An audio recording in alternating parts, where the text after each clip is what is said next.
Hello students, myself Raksha Khare and this is the third part of the chapter The Living World.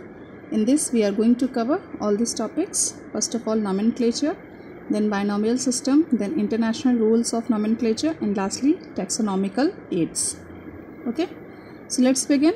First of all nomenclature. The process of naming living organisms such that a particular organism is known by the same name all over the world is called as nomenclature. Nomenclature क्या होता है, ये मैंने कुछ previous video में मैंने कुछ hint दी हुई थी कि नॉमेनक्लेचर यानी किसी का नामकरण करना, हिंदी में अगर हम बात करें तो so the process of naming living organism, किसी भी लिविंग ऑर्गेनिज्म को नाम देना such that a particular organism is known by the same name all over the world, ऐसा नाम देना कि उसी नाम से सभी जगह वो ऑर्गेनिज्म जाना जाए. जैसे कि हमारे अर्थ में कई सारे कंट्रीज़ हैं, कई सारी लैंग्वेजेस बोली जाती हैं, तो हर लैंग्वेज हर कोई नहीं समझ सकता है. सो पर्टिकुलर ऑर्गेनिजम्स को क्या किया है कि एक पर्टिकुलर एक नेम दे दिया गया है, that is called as scientific name. तो उन्हें हम क्या करते हैं, वो साइंटिफिक नेम से वो हर जगह पहचाने जाते हैं. ठीक है, उनके जनरल नेम्स अलग होते हैं जो कि उन्हें उस एरिया के लोग पहचानते हैं, पर उनके एक साइंटिफिक नेम होते हैं जो कि उन्हें हर कोई उस नाम से पहचानता है. So this is the process which is called as nomenclature. Okay, Carolus Linnaeus introduce a system of nomenclature for organisms.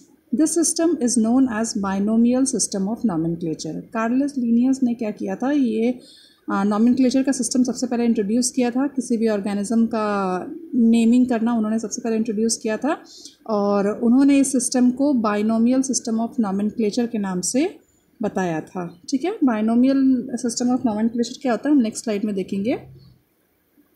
So binomial system, it is a process of providing a scientific name with two components to a living being. किसी भी living being को एक नाम देना दो components के साथ में, एक सिंगल नाम नहीं है उसका कंपोनेंट. जैसे कि हमारा नाम क्या होता है, suppose example my name is Raksha Khare, तो Raksha is my name and Khare is my surname. Surname क्या होता है, ये मेरी फैमिली के बैकग्राउंड को बताता है कि I belongs to the Khare family, है ना. सपोज आपका भी नाम है तो आपका जो नाम होता है उससे आप हर जगह पहचाने जाते हैं, बट योर सरनेम जो होता है वो आपकी फैमिली को डिनोट करता है, वो आपकी फैमिली को बिलोंग करता है, जो कि हम पहचान सकते हैं कि आप किस फैमिली को बिलोंग करते हैं. Like that only. एंड कोई भी ऑर्गेनिज्म के पास में दो नाम होता है जो साइंटिफिक नेम होता है, तो फर्स्ट नाम उसका जेनेरिक नेम होता है एंड सेकेंड नेम उसका स्पीसीज़ का नाम होता है. ठीक है, तो जैसे कि मैंने कहा कि दो कंपोनेंट से मिलकर के एक नाम बनता है किसी ऑर्गेनिज्म का. तो दो कंपोनेंट्स कौन कौन से होते हैं, पहला होता है आपका जेनेरिक नेम और दूसरा होता है आपका स्पेसिफिक नेम. जेनेरिक नेम यानी उसका जो नेम दिया गया उस पर्टिकुलर ऑर्गेनिजम्स को, जो जनरल नेम होता है, और जो स्पेसिफिक नेम होता है वो क्या होता है, उसकी स्पीसीज़ से रिलेटेड होता है, यानी वो किस फैमिली को बिलोंग करता है, उसकी स्पीसीज़ क्या है उससे रिलेटेड नेम होता है. ठीक है, for example Panthera tigris. Panthera tigris क्या होता है, ये साइंटिफिक नेम है फॉर टाइगर. टिग्रस क्या, पैंथेरा क्या है, इसका जेनेरिक नेम है. टाइगर को जेनेरिक नेम में पैंथेरा कहा गया है और टिग्रस जो है उसका स्पेसिफिक नेम है, यानी उसकी जो स्पीसीज़ है टाइगर की वो टिग्रस है. और जो भी उसके जितने भी उसके स्पीसीज़ के लोग होंगे उसमें टिग्रस ज़रूर जुड़ा होगा. And first name generic name थोड़ा सा डिफरेंट हो सकता है, पैंथेरा हो सकता है, कोई और भी नेम हो सकता है, पर टिग्रस उसकी स्पीसीज़ का नेम है वो उसके लिए सेम रहेगा. ठीक है. The next is trinomial system. In this method, 3 words are used to naming an organism. ठीक है, जैसे कि बाइनोमियल में हम 2 वर्ड यूज़ करते हैं, वैसे ट्राइनोमियल में हम 3 वर्ड्स यूज़ करते हैं किसी ऑर्गेनिजम्स को नेम करने के लिए. आजकल ये सिस्टम ट्राइनोमियल सिस्टम थोड़ा ज़्यादा ट्रेंड में आ रहा है. जो नया ऑर्गेनिजम्स के जो नेमिंग या नॉमेनक्लेचर होते हैं वो ट्राइनोमियल सिस्टम पे हो रहे हैं. इससे पहले जितने भी ऑर्गेनिजम्स के नॉमेनक्लेचर हुए थे वो सारे के सारे बाइनोमियल सिस्टम पे थे. ठीक है, the third word represents the sub species of the organism. जो थर्ड वर्ड अब हम यूज़ कर रहे हैं वो ट्राइनोमियल सिस्टम में, वो थर्ड वर्ड जो होता है वो किसी भी ऑर्गेनिज्म के सब स्पीसीज़ को बताता है. Okay, it was proposed by Huxley and Strickland. इस ट्राइनोमियल सिस्टम जो था वो सबसे पहले हक्सले एंड स्ट्रिकलैंड ने प्रपोज किया था.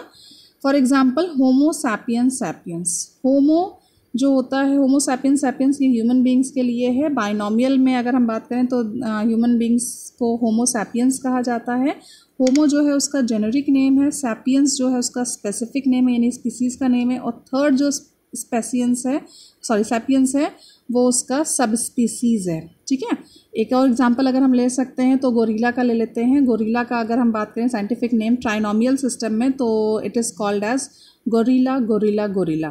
फर्स्ट गोरिल्ला जो है वो उसका जेनेरिक नेम है, सेकंड गोरिल्ला जो है वो उसका स्पेसिफिक नेम है, and third gorilla word is used for the sub species. Okay, so this way binomial जो होता है वो दो चीज़ों पे डिपेंड करता है, जेनेरिक नेम और स्पेसिफिक नेम में यानी उसके स्पीशीज़ के नेम पे, और जो ट्राइनोमियल होता है वो generic name then species name and then third again sub species name. ये तीनों को मिला करके ट्राइनोमियल सिस्टम बनता है, और बाइनोमियल ओनली 2 कंपोनेंट्स को लेकर के बनता है। Okay, I hope this is clear to you. The next one is international rules of nomenclature. ठीक है, किसी भी ऑर्गेनिज्म को नॉमेनक्लेट करने के लिए सर्टेन रूल्स होते हैं। हम इसी तरीके से किसी भी ऐसे तरीके से नॉमेनक्लेट नहीं कर सकते हैं, उसको लिखने का, उसको नॉमेनक्लेट करने का सर्टेन रूल्स है जो कि गवर्नमेंट ने बनाया हुआ है, and we have to follow it, and those who are naming the organism they are also following the same rules. Okay, the rules are as follows. Nomenclature of living organism is governed by International Code of Botanical Nomenclature ICBN। ये जो nomenclature के rules होते हैं या nomenclature जो किया जाता है वो कौन गवर्न करता है उसे? एक तो आपके बोटानिकल यानी प्लांट्स को नॉमिनक्लेट करने के लिए एक ऑर्गेनाइजेशन यूज़ है, और दूसरा जो गवर्नमेंट ऑर्गेनाइजेशन है वो आपके एनिमल्स को नॉमिनक्लेट करती है। तो पहला जो प्लांट्स को नॉमिनक्लेट करती है that is called as international code of botanical nomenclature for plants, and for animals international code of zoological nomenclature ICZN।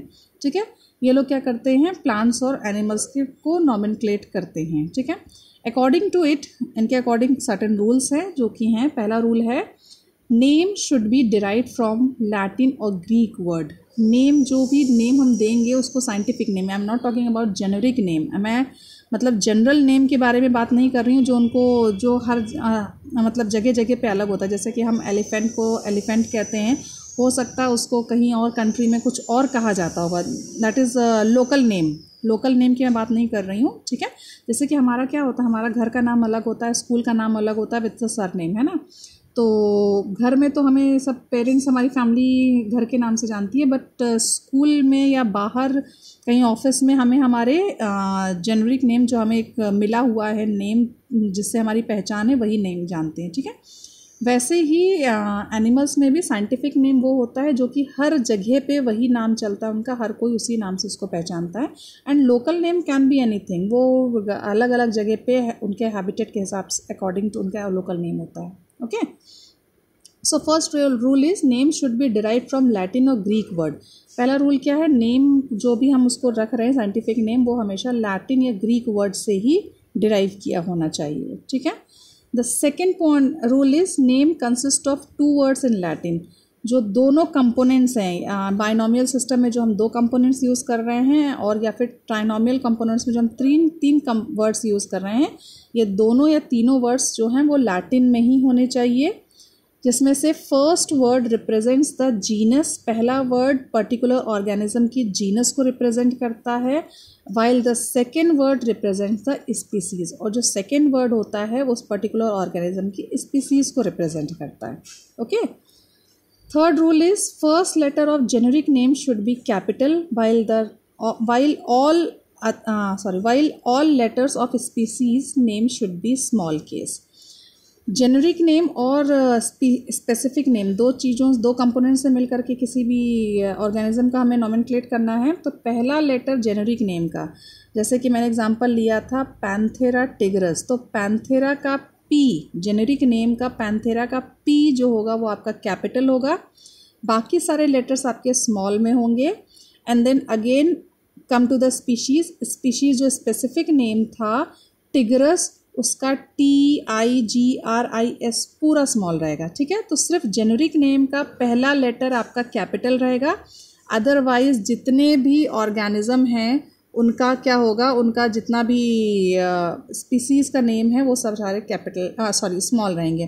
For example again I am taking one example, जैसे suppose Homo sapiens में हम H जो है, taking another colour, हाँ, Homo sapiens में क्या है, हम एच क्या ले रहे हैं, एच जो है हमारा होमो का एच जो है हमारा कैपिटल रहेगा और सैपियंस का SAPIENS, बाकी सबका सब पूरा स्मॉल रहेगा, ठीक है। होमो सैपियंस, तो होमो का एच हमारा कैपिटल रहेगा और सैपियंस बाकी पूरी स्पेलिंग जो होगी और सैपियंस की पूरी स्पेलिंग क्या होगी, वो स्मॉल में रहेगी। Okay, so this is called as this is known as the third rule. Okay, the fourth rule is if the name is written in typed manner then it should be in italics। अगर हम type कर रहे हैं नॉमेनक्लेट organism का name, scientific name, तो हम उसको italics में रखेंगे, ठीक है। इटैलिक्स क्या होता है, इटैलिक्स जो आपका जो तरीका होता है लिखने का वो कुछ टेढ़ा करके लिखते हैं, उसे हम इटैलिक्स कहते हैं, ठीक है। नॉर्मल फॉन्ट में नहीं रहेगा, इटैलिक्स के फॉन्ट में रहेगा। And if it is handwritten then it should be underline. और अगर हम हैंड रिटन लिख रहे हैं, हाथ से लिख रहे हैं, then we have to put an underline below the name, हमें नाम के नीचे अंडरलाइन करना पड़ेगा। Again I am taking the same example, Panthera tigris. If we are typing that name Panthera tigris, तो हम उसको फॉन्ट का मैनर क्या रखेंगे, फॉन्ट का मैनर जो रहेगा वो इटैलिक्स रहेगा। और अगर हम उसको हाथ से लिख रहे हैं पैंथेरा टिग्रस, देन हम पैंथेरा टिग्रस के नीचे में अंडरलाइन करेंगे। Okay, the fifth rule is the length of the generic name should not be less than 3 letters। Generic name का जो आपका जेनरिक नेम है, जैसे पैंथेरा टिग्रस में पहला वाला नाम पैंथेरा, वो जेनरिक नेम है। पैंथेरा जो होगा should not be less than 3 letters, 3 letters से कभी भी छोटा नहीं होना चाहिए, and not more than 12 letters, और 12 letters से बड़ा नहीं चाहिए। यानी 1 से लेकर के 3 के बीच में, आप 3 letters से लेकर के 4 letters के बीच में आपका जेनरिक नेम होना चाहिए, यानी 3 letters से ज़्यादा का होना चाहिए और 12 letters से कम का होना चाहिए generic name. Okay, so fifth rule is tautonyms are not valid for plants but in animals it is valid. Tautonyms क्या होता है, सपोज एग्जाम्पल जैसे मैंने दिया वो नाजा is scientific name for cobra, जो आपका स्नेक होता है कोबरा, उसके लिए आपका क्या है, नाजा कहते हैं उसका साइंटिफिक नेम। ये नेम से वो हर जगह पहचाना जाता है। तो अब हम नाजा 2 बार रिपीट कर रहे हैं, या फिर हमने रिपीट किया था गोरिल्ला है ना, तो हमने गोरिल्ला 2 बार रिपीट किया था।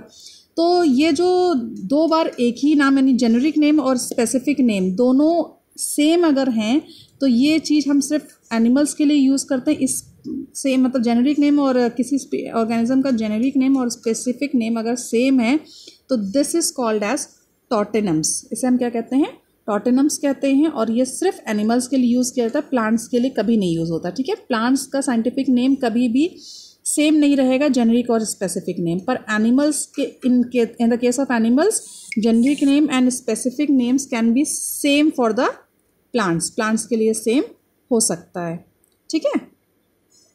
So these were the rules for the nomenclature. I hope all are clear to you. The last topic of the part is taxonomical aids.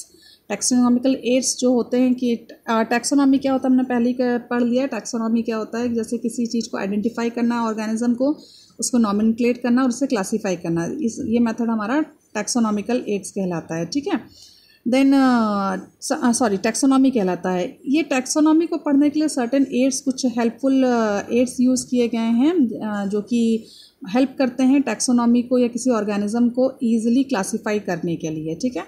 ये एड्स हैं जैसे कि हार्बेरियम हो गया, बोटानिकल गार्डन्स हो गया, जूलॉजिकल पार्क्स हो गया, जूलॉजिकल म्यूजियम्स हो गया, टैक्सोनॉमिक कीज हो गए।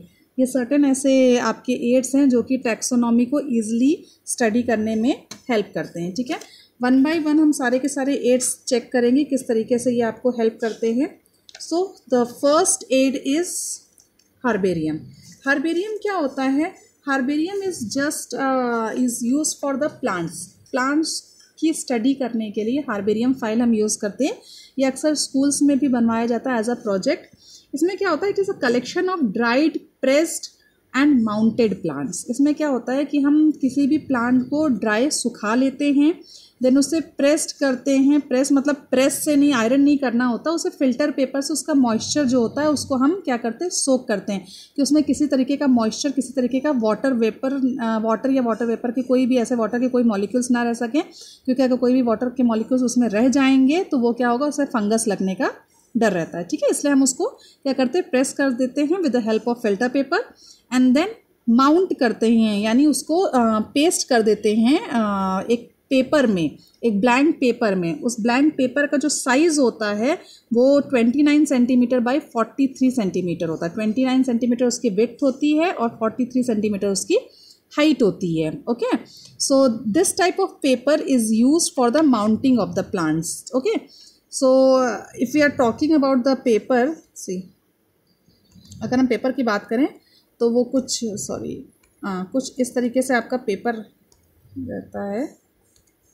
हाँ, कुछ इस तरीके से आपका पेपर रहता है। इसकी जो विड्थ होती है वो आपकी 29 सेंटीमीटर होती है और जो हाइट होती है उसकी 43 सेंटीमीटर होती है। ओके, इस पेपर में हम क्या करते हैं, पर्टिकुलर प्लांट को हम माउंट कर देते हैं, लीव्स को हम माउंट करते हैं या फिर उसके फ्लावर को हम माउंट करते हैं। जिस चीज़ का हमें बोला गया है हम उस चीज़ को माउंट कर देते हैं, ठीक है ना, उस चीज़ को पेस्ट कर देते हैं। इसके साइड में, इस साइड में हम क्या करते हैं, एक बॉक्स बनाते हैं जो कि डिस्क्रिप्शन बॉक्स कहलाता है। क्या कहलाता है ये? डिस्क्रिप्शन बॉक्स कहलाता है। किसी भी हार्बेरियम फाइल में, हम जो भी फाइल बना रहे हैं हार्बेरियम की, उसमें जितने भी प्लांट्स होते हैं सबसे पहले हम उसको ड्राई कर लेते हैं, ड्राई करने के बाद उसको प्रेस्ड कर लेते हैं फिल्टर पेपर से, देन उसको माउंट करते हैं पेज में। पेज की लेंथ हमारी 29 बाई 43 होनी चाहिए और पेज के जस्ट नीचे कॉर्नर पे हम उसका डिस्क्रिप्शन देते हैं। डिस्क्रिप्शन बॉक्स में सबसे पहले होता है उसका लोकल नेम, ठीक है। सबसे पहले हम इसका पर्टिकुलर प्लांट का या लीफ का या फ्लावर का हम लोकल नेम लिखते हैं। देन सेकेंड में हम लिखते हैं उसका साइंटिफिक नेम। सेकेंड पॉइंट क्या होता है, उसका साइंटिफिक नेम लिखते हैं। एंड देन थर्ड पॉइंट जो होता है वो उसका लोकेशन, कहाँ से हमने उसे लिया है, इस पर्टिकुलर प्लांट को हमने किस जगह से लिया है, हम उसका लोकेशन लिखते हैं। देन फोर्थ पॉइंट जो होता है उसमें लिखते हैं नेम ऑफ द कलेक्टर, यानी किसने इसे कलेक्ट किया। सपोज मेरी फाइल है तो मैं अपना नाम लिखूंगी इसमें, क्योंकि मैंने कलेक्ट किया है इसलिए मैं अपना नाम लिखूंगी इसमें, ठीक है ना। देन फिफ्थ पॉइंट इसमें हम लिखते हैं हैबिटेट। हैबिटेट यानी किस जगह से ये पाया गया है, यानी किस जगह पे ये ज़्यादातर उगता है या इसका हैबिटेट कैसा है, किस जगह, ये किस कंडीशन पे ज़्यादातर उगता है, ठीक है ना। ये कंडीशन हम इसके लिखते हैं। देन सिक्स्थ क्या लिखेंगे, डेट ऑफ कलेक्शन, किस डेट पर हमने इसे कलेक्ट किया था, ठीक है। इतनी चीज़ें हम इस हार्बेरियम फाइल में दिखाएंगे और इससे क्या होगा, हमें इस पर्टिकुलर प्लांट के बारे में या जो भी हमने माउंट किया है उस पर्टिकुलर ऑर्गेनिज्म के बारे में हमें ईजिली सारी इन्फॉर्मेशन मिल जाती है। So this is called as herbarium file. इस हार्बेरियम फाइल में हम इस तरीके से करते हैं। Okay, I hope this herbarium file is clear to you. Okay, so next taxonomical aid है आपका बोटैनिकल गार्डन। बोटैनिकल गार्डन क्या होता है, जस्ट एक गार्डन है जिसमें इसमें भी हम बॉटनी से रिलेटेड चीज़ें ही रहती हैं, बॉटनी से यानी प्लांट से रिलेटेड चीज़ें रहती हैं। इसमें क्या होता है आपका, it is a place where we grow various varieties of plants. जैसे कि हम इसमें क्या होता है, आपका काफ़ी बड़ा, अब गार्डन से है तो गार्डन काफ़ी बड़ा होगा, ठीक है। इसमें क्या करते हैं, हम कई तरीके के प्लांट्स को ग्रो करते हैं for the study of scientific process. Scientific process के लिए हम इसको ग्रो करते हैं कि साइंटिफिक स्टडीज़ हम ईज़िली इसके थ्रू कर सकें, ठीक है। और एजुकेट करते हैं पीपल को, लोगों को दिखाते हैं कि किस तरीके से प्लांट्स हमारे आसपास में अवेलेबल हैं। कुछ प्लांट्स ऐसे होते हैं जिनके बारे में लोगों को जानकारी ही नहीं है, पता ही नहीं, नॉलेज भी नहीं है कि अच्छा इस तरीके के प्लांट्स पाए जाते हैं। तो we use to plant those organisms, those plants over there in the garden and we use to show them to the people, to educate people कि हाँ, जैसे कि हम हाँ इस तरीके के प्लांट्स, अरे हमें तो पता ही नहीं था इस तरीके के प्लांट्स भी होते हैं, ठीक है। इतने पुराने प्लांट्स हैं, we use to educate those peoples to see कि कितने कितने पुराने प्लांट्स होते हैं, कैसे वो जीते हैं। हम क्या एंड प्रोडक्ट्स देखते हैं कि हाँ अच्छा ये फ्लावर दे रहा है, पर किस तरीके से जर्मिनेट कर रहा है, क्या क्या चीज़ें उसके पीछे के प्रोसेस क्या है, everything is given in the botanical gardens. Okay, and about the growth और जर्मिनेशंस ऑल्सो हम उनको दिखाते हैं डिफरेंट प्लांट्स के, है ना. तो this is done in the botanical gardens. तो if you take the examples, हम बहुत फेमस बोटानिकल गार्डन्स हैं. सबसे पहला बोटानिकल गार्डन बहुत फेमस है हमारे इंडिया में, जो कि कोलकाता में पाया जाता है. सबसे पहले अभी जो है वो उसे आचार्य जगदीश चंद्र बोस बोटानिकल गार्डन के नाम से जाना जाता है. इससे पहले ये जो था वो इंडियन बोटानिकल गार्डन के नाम से जाना जाता था. उससे पहले भी इसे हम रॉयल बोटानिकल गार्डन के नाम से जानते थे. तो ये आपके कोलकाता में अवेलेबल है, कोलकाता में हमारे इंडिया में है. और सबसे पहले इसको रॉयल बोटानिकल गार्डन कहा गया था, देन इसका नाम चेंज करके इंडियन बोटानिकल गार्डन रखा गया, और अब इसे हम आचार्य जगदीश चंद्र बोस बोटानिकल गार्डन के नाम से जानते हैं. ठीक है, ये हावड़ा में आपके सिचुएटेड है. ये 3 चीज़ों के लिए बहुत फेमस है. सबसे पहले तो banyan tree, the great banyan tree. इसका जब आप जाएंगे उस गार्डन में तो आप देखेंगे उसके नीचे लिखा हुआ है द ग्रेट बनियान ट्री. ये इसलिए बहुत ज़्यादा फेमस है बनियान ट्री के लिए क्योंकि ये जो बनियान ट्री है ये आपका 250 ईयर्स पुराना बनियान ट्री है. और इस बनियान ट्री में अराउंड 2800 प्रॉप रूट्स हैं. यानी ये सिर्फ एक पेड़ नहीं है, इस पेड़ में से 2800 प्रॉप रूट्स, यानी इसके पेड़ में से कई सारे प्रॉप रूट्स निकले हुए हैं, और ऊपर से जो कि नीचे की तरफ में जाते हैं और नीचे सॉइल में डिग होकर के एक नया प्लांट वहाँ से उगाते हैं. जो इसकी प्लांट की जो मेन ट्रंक है, जो पहला ट्रंक है जहाँ से स्टार्ट हुआ था, उसको इस समय काट दिया गया है. और ये पूरा का पूरा अराउंड 14,500 स्क्वायर मीटर पे स्प्रेड आउट है ये प्लांट, ये ट्री. ये जो आपका बनियान ट्री है ये आपका 14,500 स्क्वायर मीटर पे फैला हुआ है.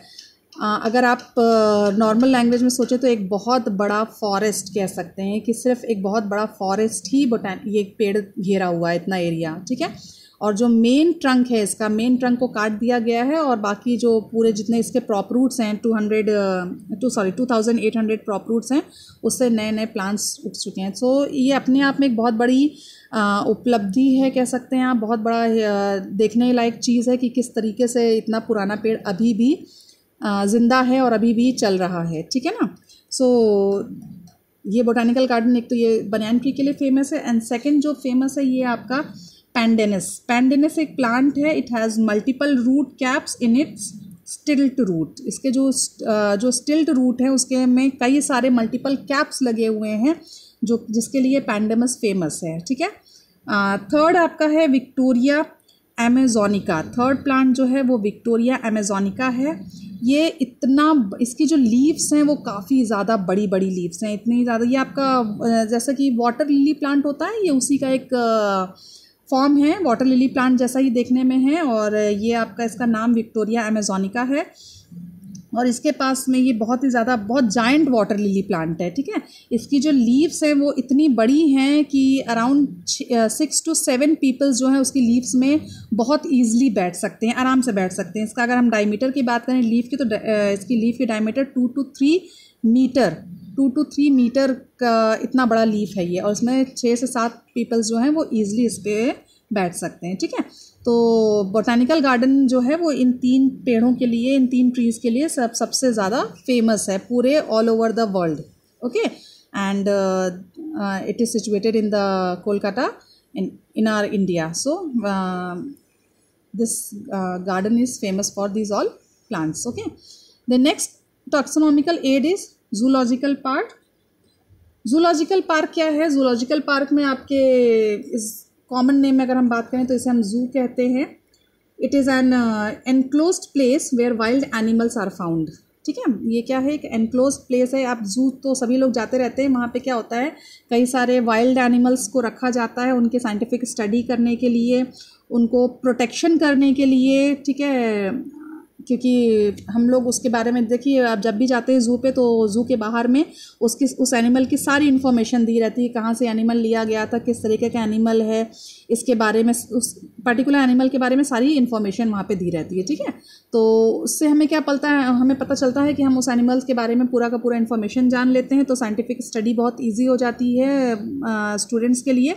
एंड प्रोटेक्शन भी हो जाता है क्योंकि कुछ कुछ ऐसे एनिमल्स हैं जो कि अब बहुत रेयर रह गए हैं और अगर बाहर फॉरेस्ट में, क्योंकि उनको पर्टिकुलर वो सारे के सारे प्रोटेक्शन और वो सारा का सारा फूड मटेरियल्स नहीं मिल पा रहा है, इसलिए उनको सर्वाइव करने के लिए, उनको पालने के लिए हम क्या ज़ू में उनको अच्छे तरीके से उसको रख रहे हैं कि वो सर्वाइव कर सके, उनको प्रोटेक्ट करके रखते हैं, ठीक है, कि पर्टिकुलर स्पीसीज़ जो है वो पूरी तरीके से अभी ख़त्म ना हो सके, ठीक है।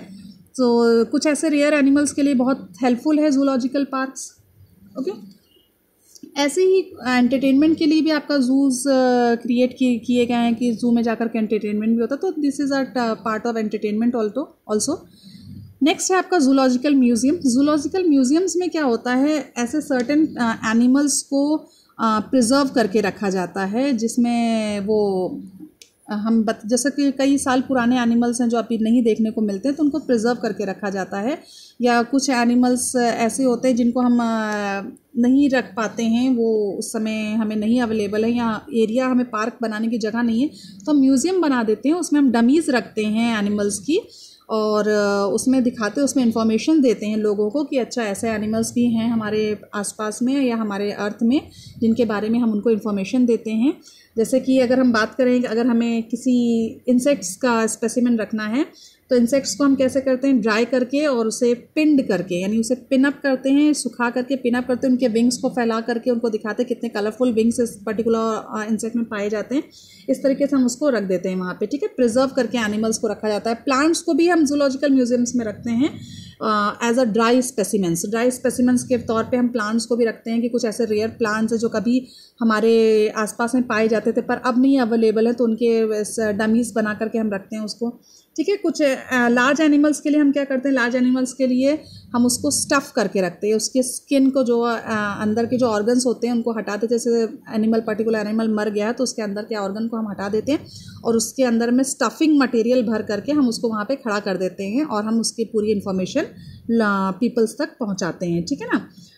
स्केलेटन, फॉसिल्स, ये सब भी वहाँ पे रखे जाते हैं साइंटिफिक स्टडीज़ के लिए। उन फॉसिल्स का साइज़ बताया जाता है, स्केलेटन का साइज़ बताया जाता है, पैटर्न बताया जाता है, उनका इवोल्यूशनरी हिस्ट्री बताई जाती है ऑर्गेनिजम्स की, जैसे कि डायनासोर्स हो गए। ऐसे डायनासोर्स के ऐसे कई सारे स्पीसीज़ हैं जो कि अब हमें देखने को नहीं मिलते हैं, पर हम अगर म्यूज़ियम्स में जाएंगे तो हमें ईजिली उनके बारे में इंफॉर्मेशन जो होती है वो मिल जाती है, ठीक है। सो जूलॉजिकल म्यूज़ियम्स जो होते हैं वो भी बहुत हेल्पफुल होते हैं टैक्सोनॉमी स्टडीज़ के लिए। Next and the last one is taxonomy keys. Taxonomy keys क्या होती है? Taxonomy keys, it is the set of alternate statements. These statements are arranged in such a manner that it helps the individual to reach a particular organism. ये क्या होता है कि इसके help से हम पर्टिकुलर ऑर्गेनिजम्स के बारे में जान जाते हैं। जैसे कि हमें किसी ऑर्गेनिज्म के बारे में कोई इन्फॉर्मेशन लेनी है तो ये टैक्सोनॉमिक कीज़ जो होते हैं वो हमें इन्फॉर्मेशन देते हैं कि हमें उसके इन्फॉर्मेशन, हमें पर्टिकुलर सिर्फ इन्फॉर्मेशन मिली हुई है, हमें पर्टिकुलर ऑर्गेनिज्म को पहचानना है, तो वो इस इन्फॉर्मेशन से हम उस ऑर्गेनिज्म को पहचानते हैं कि अच्छा इस इन्फॉर्मेशन ये रिलेट कर रही है इस ऑर्गेनिज्म को, तो हमें ये ईजी हो जाता है। इन्फॉर्मेशन के थ्रू ही हम पर्टिकुलर ऑर्गेनिज्म को पहचान लेते हैं, ठीक है ना। इसमें क्या होता है, टैक्सोनॉमिक कीज़ जो होते हैं वो आपकी कीज़ जो टू टाइप्स के कीज़ होते हैं। पहला की जो होता है वो आपका ब्रैकेटेड कीज़ होता है, पहला की जो आपका ब्रैकेटेड कीज़ होता है, और सेकंड आपका इंडेंटेड कीज़ होता है, ठीक है। इंडेंटेड कीज़ जो होता है वो सिर्फ दो कीज़ के ऊपर डिपेंड होता है। इट कैन बी इधर ये ऑप्शन होगा या तो वो ऑप्शन होगा, ठीक है, यानी दो ऑप्शंस आपको दिए रहेंगे। इंडेंटेड कीज़ में आपके दो ही ऑप्शंस दिए रहेंगे, दो ऑप्शंस में आपको पहचानना होगा कि आपके कौन से, जैसे आपका सपोज ये ऑर्गेनिज्म के बारे में आपको जानकारी दी है तो आपको दो ऑप्शंस दिए हैं, तो यू हैव टू चूज़ या तो ये या तो ये। अब उसके बारे में एक स्टेटमेंट आपको दे दिया गया कि ये पर्टिकुलर ऑर्गेनिज्म के बारे में ये स्टेटमेंट आपको लिख दी। इस स्टेटमेंट को आप पढ़ के बताएंगे कि इधर ये स्टेटमेंट ऑप्शन फर्स्ट सही है कि ऑप्शन सेकेंड सही है, तो इससे आप एक कीज़ चुन करके आप बता देंगे ये पर्टिकुलर इस ऑर्गेनिज्म को बिलोंग कर रहा है, ठीक है। This is called as indented keys, ठीक है। जो नेक्स्ट की जो होती है वो आपकी ब्रैकेटेड कीज़ होती है। ब्रैकेटेड कीज़ में क्या होता है, ब्रैकेटेड कीज़ में आपको सपोज एक स्टेटमेंट दिया गया है, ये और एक और स्टेटमेंट उसके नीचे दी हुई है। ये स्टेटमेंट में आपको दो ऑप्शन दे दिए कि अगर ऐसा नहीं तो ऐसा, और अगर ये स्टेटमेंट है तो आप स्टेटमेंट नंबर सेकंड पे जाइए, और ये स्टेटमेंट है तो आप स्टेटमेंट नंबर 3 पे जाइए। फिर आप पहचानेंगे स्टेटमेंट नंबर 2 पे आप गए, स्टेटमेंट नंबर 2 पे गए तो अगर पर्टिकुलर ऑर्गेनिज्म आपका अगर है तो आप 2 को टिक करेंगे, और अगर नहीं है तो आप स्टेटमेंट नंबर 3 पे चले जाएंगे। स्टेटमेंट नंबर 3 अगर करेक्ट होगा तो आप पर्टिकुलर ऑर्गेनिज्म को पहचान जाएंगे कि ये पर्टिकुलर ऑर्गेनिज्म इसको बिलोंग करता है। ठीक है, in short I can say that taxonomy keys जो होती है वो आपको हेल्प करती है स्टेटमेंट के थ्रू ऑर्गेनिज्म को पहचानने के लिए कि किस तरीके से ऑर्गेनिज्म किस पर्टिकुलर स्पीशीज़ को बिलोंग कर रहा है। उसमें आपको ऑर्गेनिजम्स के बारे में नहीं बताया जाता है, सॉरी ऑर्गेनिज्म का आइडेंटिफिकेशन नहीं दिया जाता, आपको आइडेंटिफाई करना पड़ता है सर्टेन उसके स्टेटमेंट्स के थ्रू। ठीक है, तो ये 2 कीज़ इसमें यूज़ होती हैं, आइडेंटेड कीज़ और bracketed keys. Okay, I hope these all taxonomical aids are clear to you, and this was the last slide. In the next video we are going to cover the hierarchy part, and thank you so much.